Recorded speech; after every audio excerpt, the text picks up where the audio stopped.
അപ്പോൾ ഇന്ന് നല്ലൊരു ചൂരമീൻ കറി ആയാലോ. അപ്പോൾ അതിനുവേണ്ടി ആദ്യമായിട്ട് നമുക്ക് തക്കാളി വേണം, പൊടി വേണം, മല്ലിമുളക് അരച്ചത്, മഞ്ഞൾപ്പൊടി, ഉലുവ, പുളിവെള്ളം, സവാള, ഇഞ്ചി വെളുത്തുള്ളി പേസ്റ്റ്, പിന്നെ കറിവേപ്പില.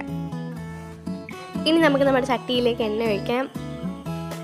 എണ്ണ ചൂട് വരുമ്പോഴത്തേക്ക് നമുക്ക് അതിലേക്ക് ഉലുവ ആഡ് ചെയ്ത് കൊടുക്കാം. കറിവേപ്പിലയും കൂടെ ഇട്ട് കൊടുക്കാം. ശേഷം ഇഞ്ചി വെളുത്തുള്ളി പേസ്റ്റ് കൂടെ ചേർത്ത് കൊടുക്കാം. നമുക്ക് സവാള ആഡ് ചെയ്ത് കൊടുക്കാം, തക്കാളി ആഡ് ചെയ്ത് കൊടുക്കാം. ഇനി അതിലേക്ക് മല്ലിയും മുളകും അരച്ചത് ചേർത്ത് കൊടുക്കാം. ഇനി നമുക്ക് അതിലേക്ക് കുറച്ച് മഞ്ഞൾപ്പൊടിയും കൂടെ ചേർത്ത് കൊടുക്കാം.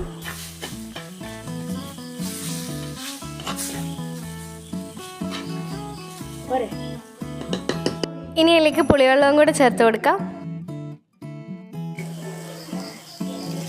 ഇനി അതിലേക്ക് വെള്ളം ചേർത്ത് നന്നായിട്ടൊന്ന് വറ്റിച്ചെടുക്കാം.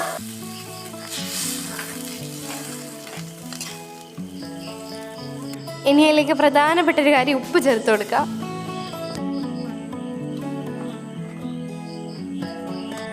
അതവിടെ കിടന്ന് തിളക്കട്ടെ. ഇനി അതിലേക്ക് നമുക്ക് മീൻ, അതായത് നമ്മുടെ ചൂര ചേർത്ത് കൊടുക്കാം.